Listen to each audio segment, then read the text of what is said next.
Bismillahirrahmanirrahim. Farsadyaal ka dhawaada warkii TV Koonfur Galbeed Soomaaliya oo xilligan oo kaliisiin ku bartaan diinsun ku firstan TV Koonfur Galbeed Soomaaliya warkay bantaasiin ku jeedi doona Faysal Dhaay Xuseen qodobadiisan ka firsad doonta warkoona siin kaanaba ku mid aha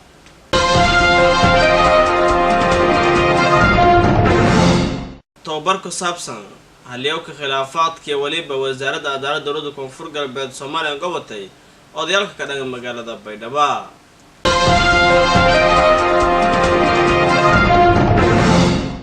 xildhibaan ku tirsan baarlamaanka Koonfur Galbeed Soomaaliya ku dooray deegaanada Koonfur Galbeed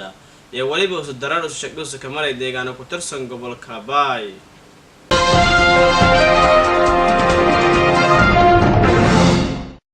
ardayda jaamacadda Balaasme ee magaalada Baydhabo waliba geek handhamaaday imtixaankii muddo toddobaad ee soo dareeray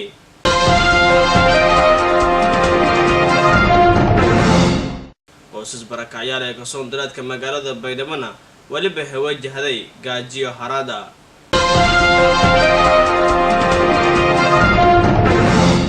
baradka banaanka firsadayaal qodobadiisan ka firsad doonto xukuumadda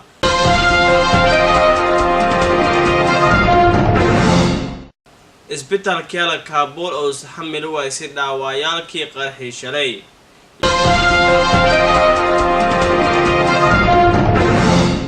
iyo Kuuriyada Waqooyi ku digday intiskaashi military dhamara Kuuriyada Koonfureed iyo Mareykanka intaas way baahana qodobada in ka door karoonay hatana ka dhawaada yogi iyo shashal basan